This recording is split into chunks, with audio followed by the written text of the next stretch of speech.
Бүгін мен булочка пісіруді сіздерге көрсетемін. Көп таныстар, туыстар булочканы қалай пісірдім деп сұрап жатады. Сондықтан барлықтарыңызға осы қалай булочка пісіргенімді көрсетейін деп отырмын. Булочкаға керек заты 200 грамм сары май.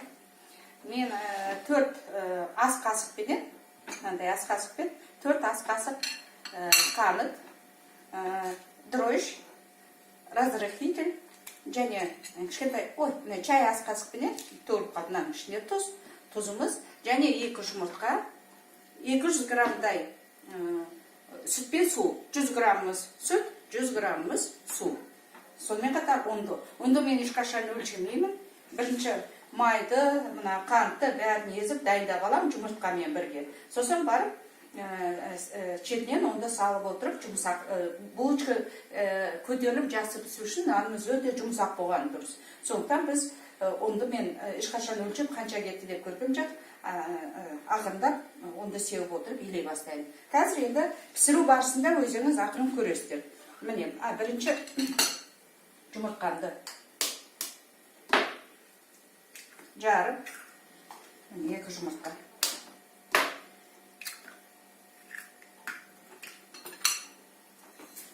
Қантымызды, тұзымызды,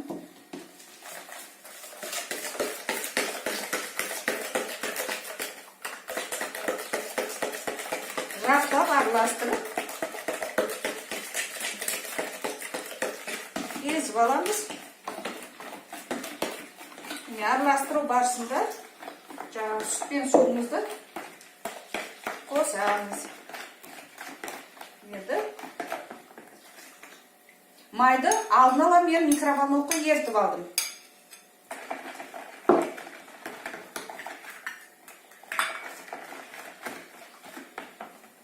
Енді разрыхлитель мен мынандай кішкентай пачкасы бәрін салдым. Дрожждің бәрін салмаймын. Дрожжды жалпы мен жартысын ғана саламын. Дрожжымыз свежий. Сондықтан міне жартысын ғана салдым. Нанымыз тез ашықтым болады. Бәрін араластырамыз.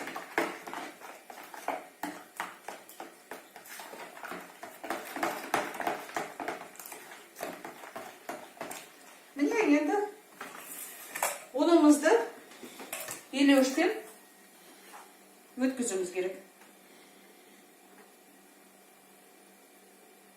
Онда бір 3-4 рет бөліп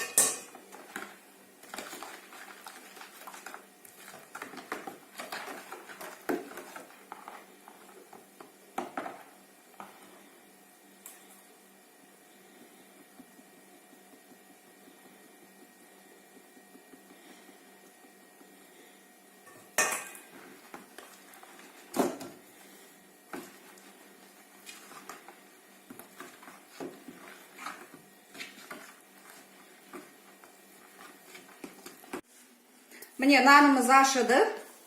Мен сіздерге айттым. Бас кезінде нанды ашығаннан кейін бүйтіп басып тақ қойып қоюларыңызға болады 1-2 рет. 3 рет уақыттарыңыз жетіп жатса. Мен уақытым аз болған себепті мен бір көтеріле сап булочкамды пісіргелі жатырмын. Мен бүгін асығып тұрмын. Қолдарыңызды былай майлап алыңыздар. Сыртын кішкене май жақсаңыздар, сонда жабыспайды. Енді бұған пышақтың керегі жоқ.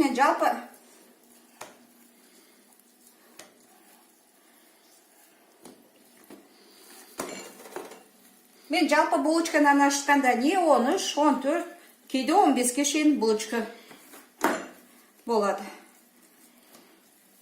Қазір көреміз, қанша булочка шығатынын.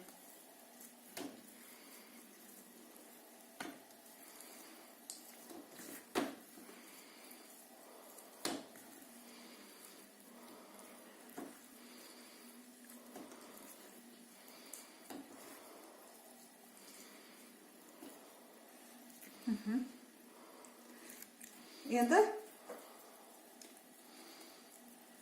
бүйтіп қолымызға алып ап, немесе қалай сіздерге ыңғайлы солай күлше жасайсыздар, кішкентай дөңгелектеп. Менің қолыма ыңғайлы, сондықтан мен қолыма жасап жатырмын. Міне булочкамызды жасадым, салдым. Енді бетін жауып, кішкене қоя тұрамын. Жалпы көтерілгенше бір 10-15 минутқа қойып қойғаныңызға болады. Мен сіздерге басынан бастап айттым. Мен бүгін асығып тұрмын, сондықтан бір 5-6 минут қана қоя аламын. Дайын болды. Мен жаңағы қант ұндағы мен сахар пудрасын сеуіп дайындап қойдым. Міне бүгін қонаққа барам, коробка шоколадтың орнына, конфеттің орнына. Не осы булочканы апарам.